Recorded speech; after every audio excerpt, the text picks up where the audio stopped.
Hello dear students, welcome back. In our last video, we completed chapter 6, Stone Age, Stone Tools. The exercise was remaining. I have already posted the video of the exercise in my YouTube channel. Those who have already subscribed the channel might have got the notification. Those who are not yet subscribed, you can subscribe the channel for all my new video notifications. Those who are not yet visit the channel, you can visit and copy the questions and answers of chapter 6. In this video, we will start with chapter 7. Chapter 7 topic From Shelters to Village Settlements. We have 3 subtopics. Subtopic number 1, 7.1 Shelter, 7.2 Seasonal Camps, 7.3 Village Settlements. 7.1 Shelter. In chapter 5, we saw that the Neanderthals lived mainly in caves. At that time, the climate in Europe was extremely cold. The Neanderthals could protect themselves from the freezing temperature because they wore leather clothing and made use of fire. Perhaps that was not enough. That is why they used animal hides to erect tents inside the caves for warmth.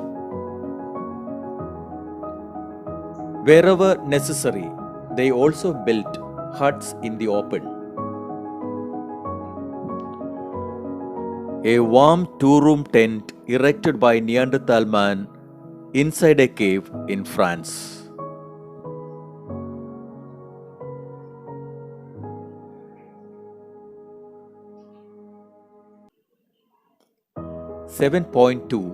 Seasonal camps.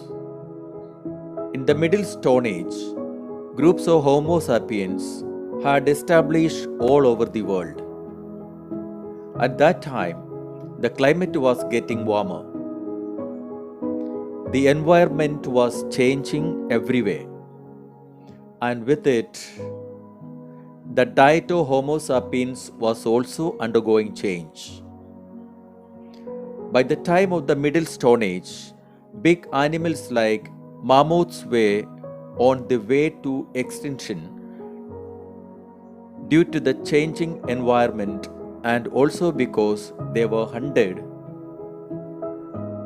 on a very large scale.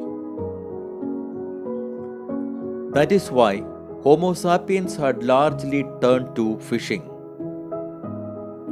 He also began to depend more on hunting smaller animals like the wild boar, deer, mountain goat and sheep.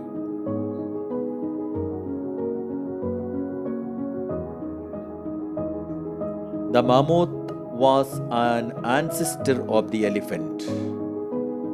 You can see the mammoths and the elephant. The mammoths were bigger in size as compared to the elephant.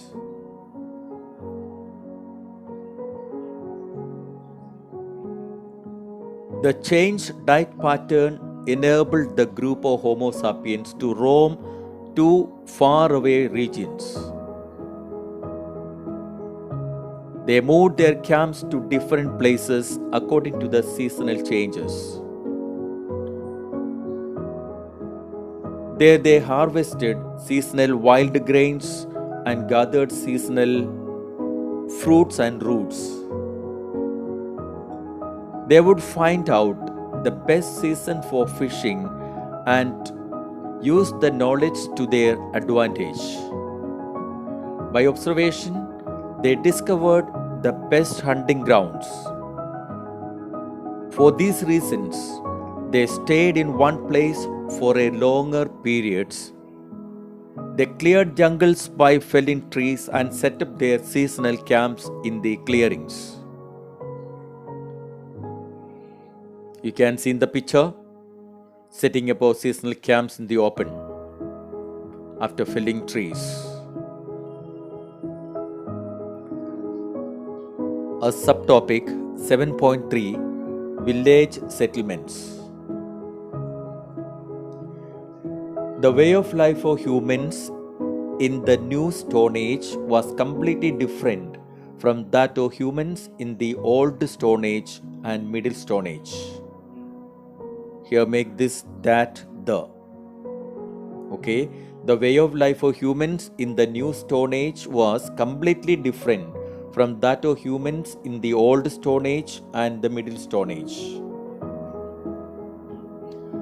During this period, humans became producers of food grains. Note the points, producers of food grains. The beginning of cultivation is a characteristic of the culture of the New Stone Age. This point is very important. Note it. The beginning of cultivation is a characteristic of the culture of the New Stone Age. In the hunting and gathering way of life, it is necessary to keep moving all the time. Okay, in the hunting and gathering way of life, gathering food grains, in the hunting and gathering way of life, it is necessary to keep moving all the time. However, agriculture makes it possible to store food and use it over a longer period. However, agriculture makes it possible to store food and use it over a longer period. Hence, there is no need to keep moving constantly. Moreover, the nature of agricultural work made it necessary to stay in one place. Therefore, people established permanent village settlements and lived in them generation after generation.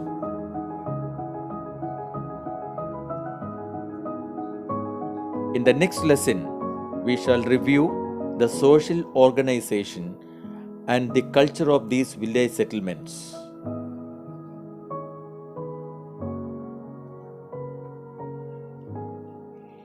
A village settlement, New Stone Age.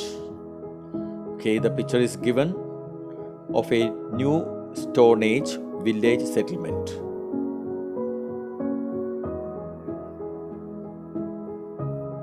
Okay, that's the end of this chapter, chapter 7.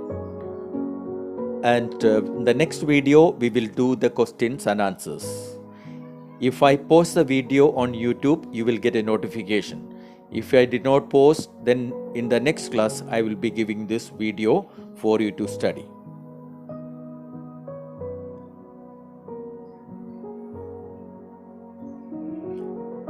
Okay, everyone, I hope all of you understood the lesson. You may read the textbook, and if there is any doubt, you can write your doubt in the comments so that I will be able to answer you back.